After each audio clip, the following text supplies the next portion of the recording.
2, whatever this is. I'm a little rusty. Bear with me. It's going to be a little shorter than you're used to. The Lowe Post podcast is gone. It's not going to be an hour and 20 minutes of me jabbering with my friends about this trade. But you know I could not resist weighing in on the most shocking trade in the history of the NBA, the entire history of it. And one of the most shocking moments in the history of sports, the Dallas Mavericks trading Luka Doncic and some other stuff, with apologies to the other stuff, to the Lakers for Anthony Davis, Maximilian Christie, the Lakers 2029 first-round pick, and not somehow also the Lakers 2031 first-round pick. Luka Doncic, 25 years old, some injuries related to his conditioning. Perhaps we'll get to that. But 25 years old, 5-time first-team All-NBA Luka Doncic. Dude who just led us to the NBA Finals, Luka Doncic. A year after the whole story of the Dallas Mavericks franchise was, oh my God, have we screwed up our team to the point that Luka's going to be unhappy? And miracle of miracles, you correct every mistake somehow. Yeah, you got to pay through the nose in draft pick control, swaps out the door, future control. Grant Williams doesn't work out. Oh, we got to flip another pick, get PJ Washington, whatever. You did it. You had a team that was successful. In theory, you solved what looked to be your biggest problem. You even the bad year got you Derek Lively, and you had this team that's really good that could have gone to the NBA Finals again had Luka been healthy, and I realize he's not. And despite solving the biggest organizational problem that you appeared to have, you proactively and without talking to any other team in the league, apparently by your own public admission. And I've talked to all the teams that you think they would have talked to. They didn't talk to him. You trade him to the Lakers for a dude who's 6 years older. We can't call him injury prone anymore. Anthony Davis has been healthy and durable and freaking awesome for the Lakers in what will go down as a super successful 5-year run. Only one title, but one is better than zero. One is hard.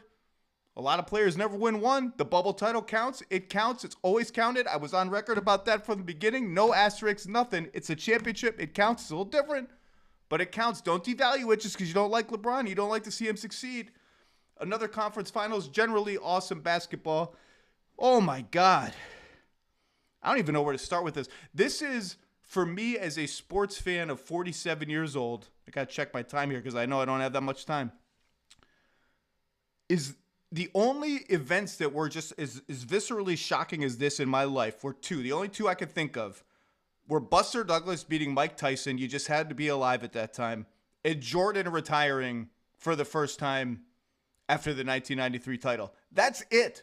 That's how shocking this was. Players like this do not get traded, and they do not get traded without casting a wide net. And they very often do not get traded in the middle of the season, which I think is a very important variable here.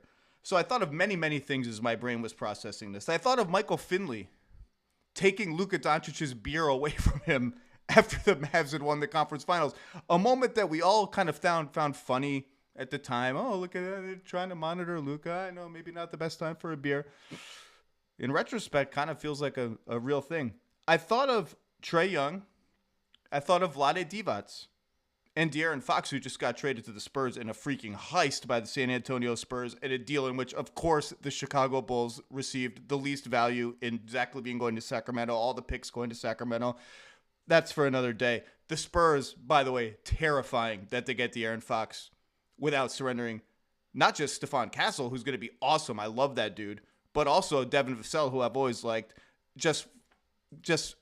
Wemby, forget about it. But I thought about those players because this is now 3 franchises who have essentially bet against Luka Doncic. The Hawks bet against him at the draft. The Kings bet against him at the same draft. Marvin Bagley III. Can anyone know? Has anyone seen Marvin Bagley III play basketball this year? Do you know what team he's even on? It might be hurt. Sorry, Marvin Bagley. I'm not employed. I lost track. And now in dramatic fashion, the Dallas Mavericks have bet against Luka Doncic. And that's what this is. Tim McMahon put it out right away. Questions about his conditioning, his weight, his off-court habits, and whether that was going to fit into a super-duper max extension worth, God knows how much money, $400 million, something like that. And they wanted to get out of it early, and he didn't ask for a trade. All the public reporting is he didn't ask for a trade. I haven't heard anything different. Luka's farewell statement to the Mavs was beautiful, and they decided we're going to call the Lakers. We want Anthony Davis. And that's aside from just the utter confusion of trading a player of Luka's caliber, even if you think he's out of shape, poorly conditioned, hard to be around, off-putting personality, whatever, the dude has won you tons of basketball games. He's a one-man offense all by himself.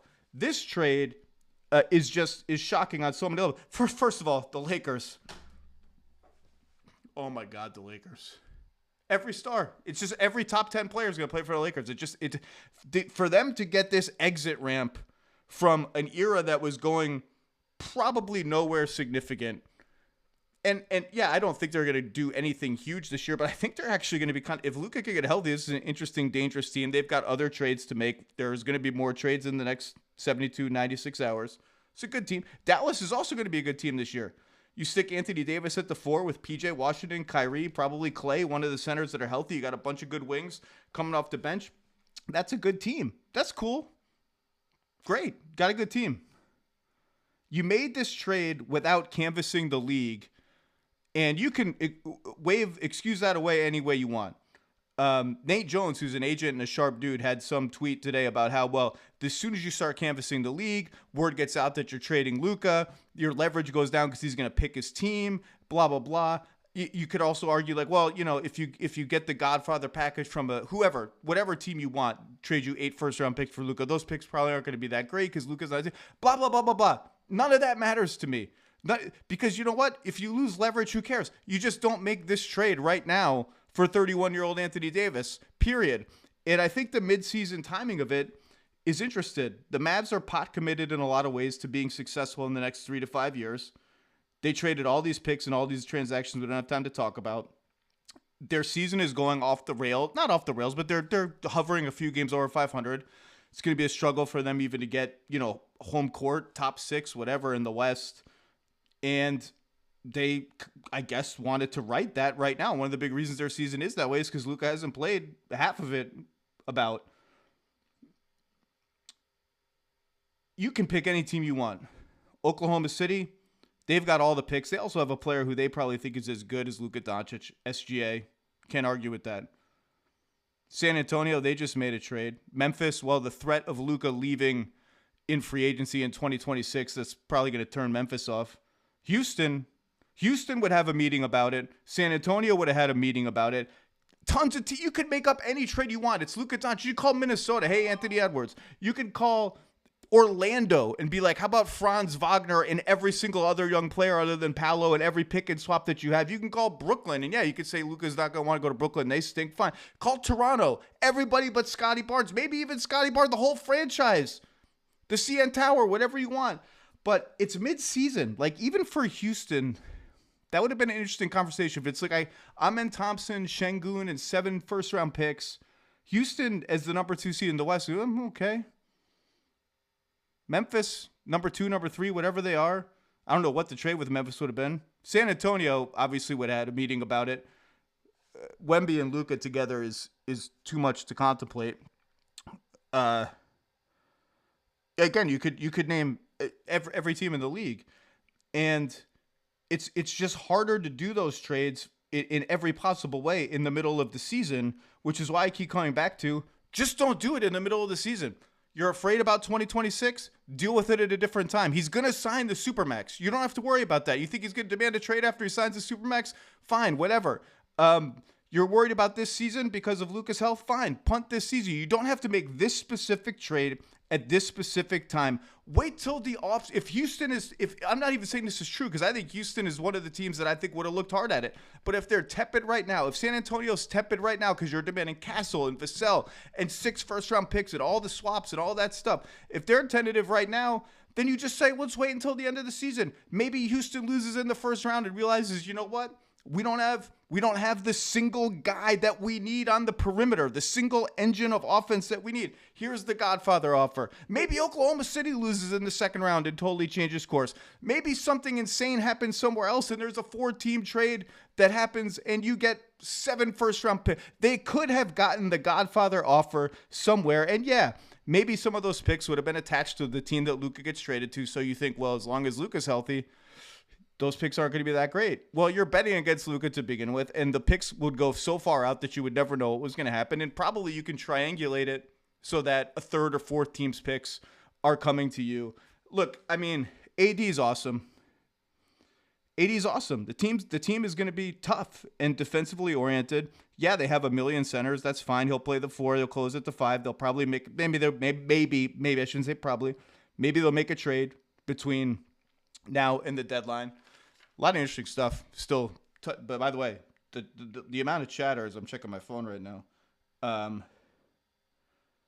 the amount of chatter still going around the league is, even after this Fox deal, is pretty dramatic. It's, by the way, it's 9:30 Eastern time for those wondering when the hell I'm recording this. A lot of it swirling around Phoenix. Forget the Jimmy Butler stuff. That's swirling, but a lot of it swirling around Phoenix. A lot of teams, wondering, Durant?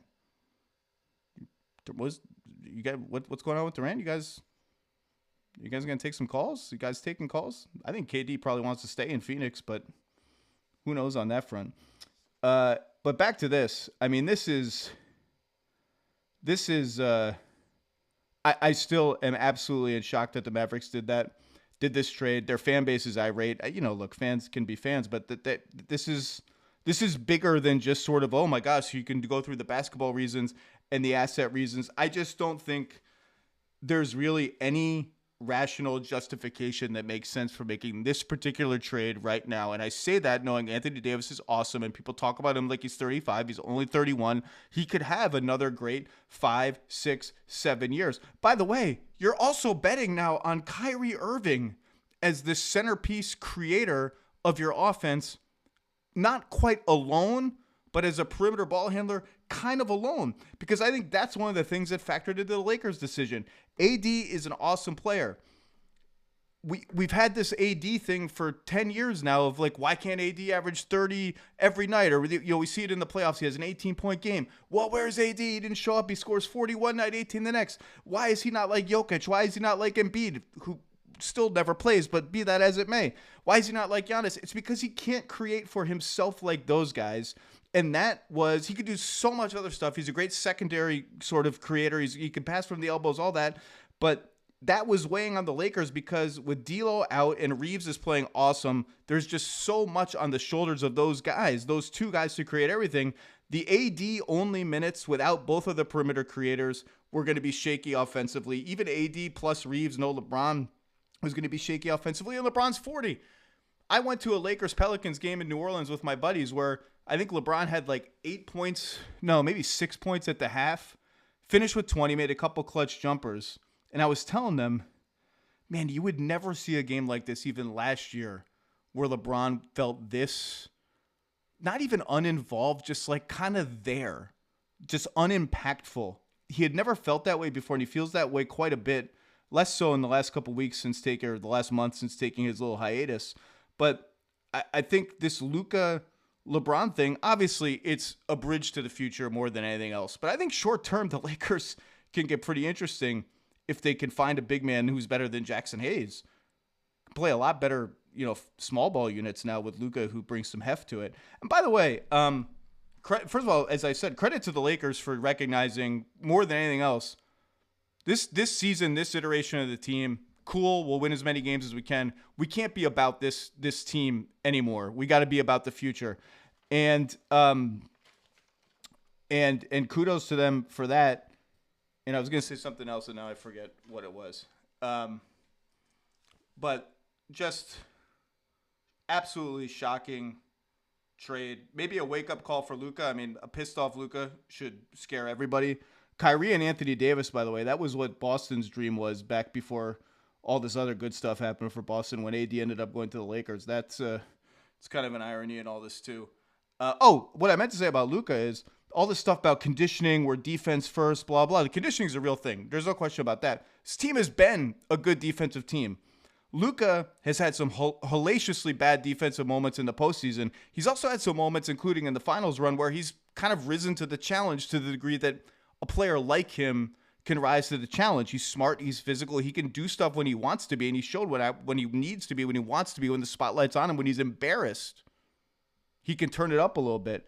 He also played differently to fit with Kyrie. He played faster. He got off the ball just a little bit more. Like they're talking about him in a way that like he was poisonous to our defense and our culture. And there's a little bit to that, but the team was pretty damn successful to despite or because of what he was doing, obviously. Just an absolute shocker of a trade. One of the great offensive players of all time is going to the Lakers at age 25. And, look, we can sit here and you want to project the Lakers starting five. Okay, Luka, LeBron, Reeves, Rui, Jackson Hayes, bench is kind of thin, whatever. It's interesting. Mavs are still kind of deep, but again, they're going to be offensively challenged, I think, particularly when Kyrie sits. And it's just hard to see this team, even with a fully you know what? With a fully operational Anthony Davis, they're going to be pretty damn good.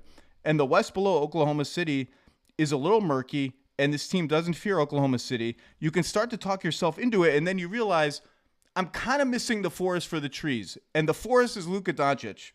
And I just can't believe the Mavs had the guts, if you want to say it's guts, to do this, because this is one of the hugest wagers any front office has made on its own credibility with its own fan base ever. You just don't see players like this traded, except 3 teams now have bet against Luka. 2 did so before we really knew what Luka was. The third one knows exactly what Luka is, what he's capable of, what it's like to live with him day to day, and decided we're trading him for a specific player and a couple other things, but a specific player who's 6 years older than him, who we can expect to begin declining at least a little bit in the next couple of years, pairing him with a player who's exactly his age at 31 in Kyrie, and kind of, an interesting but rather uncertain supporting cast around that. And we're getting out of the Luka business. And where are we in 4 or 5 years? Who knows? We'll see. It's a trade I still can't make sense of 24 hours later. Maybe there are more dominoes to come. But anyway, I had to say hello to everybody. I miss y'all. This is an all-time crazy trade. I don't believe it. Luka Doncic plays for the Lakers because, of course, he does. The Dallas Mavericks are good and big and tough, but they don't have Luka, who was the North Star, the tentpole at age 25, that every team, the kind of player, the kind of tentpole every team at age 25 would aspire to get. And they willingly got off of him. And look, and if it comes out in the next week that, actually they had murmurs that Luka was still unhappy and he didn't like Dallas and he said this in his farewell statement, but it's all BS. Okay, we'll address that when it happens. I haven't heard that now. What I've heard is what I've heard, and this is what happened. And this is not a Haynes brief, but it's a Lowe something. I miss y'all, and I hope to talk to you soon. More trades are coming. Bye-bye.